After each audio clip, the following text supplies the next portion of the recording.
Hello everyone, मैं श्रीमती ज्योत्सना मीना आज आपको कक्षा 11वीं लेखांकन के पार्ट 2 लेखांकन की मूलभूत मान्यताएं, सिद्धांत व लेखांकन प्रमाप के टॉपिक को समझाने जा रही हूँ। यह वीडियो नंबर 3 है एवं जो PDF 1 में दिया गया है।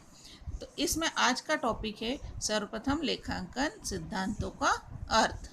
आज हम पढ़ेंगे सिद्धांतों का अर्थ और प्रकार। तो सर्वप्रथम लेखांकन सिद्धांतों से क्या आशय है। जैसा कि आपको पूर्व में भी बताया जा चुका है, लेखांकन सिद्धांतों से आशय उन मार्गदर्शक तथ्यों से है, नियमों अथवा योजनाओं से है जो लेखांकन का कार्य करने में सही दिशा निर्देशित करने का कार्य करते हैं। लेखांकन सिद्धांत वे सिद्धांत हैं, वे मार्गदर्शक तथ्य हैं या बातें हैं जिनके द्वारा हमें हिसाब को लेखा पुस्तकों में अथवा हिसाब की जो पुस्तकें हैं, अकाउंट बुक्स हैं, उनमें रखने के लिए हमें सही सही गाइडेंस मिलता है, सही सही मार्गदर्शन मिलता है। ये सिद्धांत बताते हैं कि हम किस प्रकार से हमारी लेखा पुस्तकें बना सकते हैं जिससे वह सही और त्रुटि रहित नियमानुसार बन सकें। आइए देखते हैं आगे लेखांकन के आधारभूत सिद्धांत कौन कौन से हैं। यहाँ देखिए आपको प्रमुख 5 आधारभूत सिद्धांतों के बारे में आज समझाया जा रहा है। सर्वप्रथम है द्विपक्ष का सिद्धांत। द्विपक्ष जैसा कि नाम से ही स्पष्ट है, द्विपक्ष मतलब जिसके 2 पक्ष हों। तो इस सिद्धांत के अनुसार लेखांकन में हम समस्त तथ्यों को अथवा समस्त जितने भी सौदे होते हैं उसमें प्रत्येक सौदे के 2 पक्षों को लिखते हैं। जैसा नियमों के अनुसार स्पष्ट भी होता है कि लेखा करने के समय हम यह देखते हैं कि प्रत्येक सौदे के 2 पहलू होते हैं। एक होता है देने वाला, एक होता है लेने वाला। एक होता है खरीदने वाला, एक होता है बेचने वाला। ठीक है, एक के पास में वस्तु प्राप्त होती है, दूसरे के पास में से वस्तु जाती है। इस प्रकार से यहाँ पर द्विपक्ष का सिद्धांत लागू होता है। ये कहता है कि प्रत्येक सौदे के 2 पक्ष होते हैं और आधारभूत सिद्धांतों के अनुसार प्रत्येक सौदे के 2 पक्षों को हिसाब की पुस्तकों में लिखा जाता है।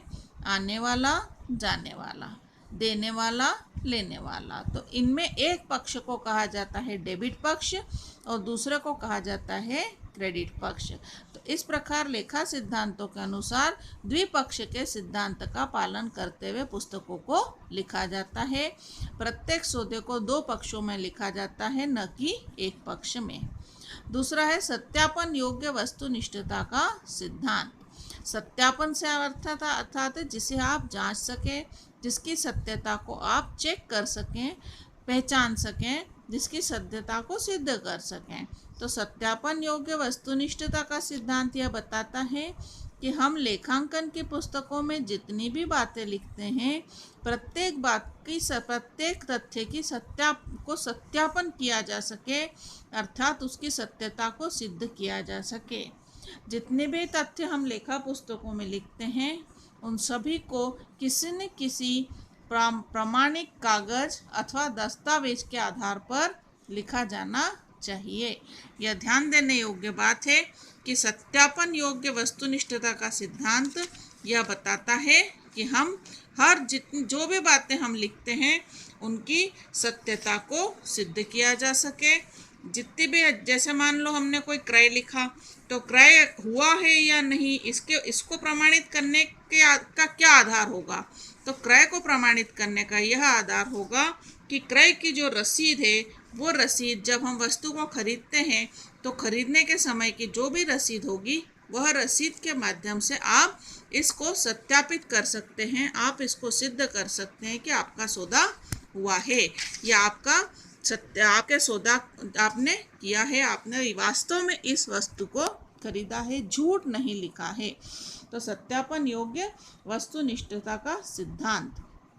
हर प्रकार का सौदा किसी न किसी दस्तावेज के आधार पर, किसी न किसी लिखित प्रमाण के आधार पर होता है। जैसे रसीद, आपने कोई वस्तु का या आपने कोई फीस का पेमेंट करा तो उसकी रसीद, आपने कहीं का पेमेंट होटल में गए वहाँ पर बिल दिया तो उसके लिए बिल, या फिर कोई मजदूरी दी किसी मजदूर को तो मजदूरी पत्रक इत्यादि, ये सभी सत्यापन योग्य वस्तुनिष्ठता का सिद्धांत बताता है। अर्थात हर सौदे को किसी न किसी सत्यापन करने योग्य दस्तावेज के आधार पर लिखना चाहिए।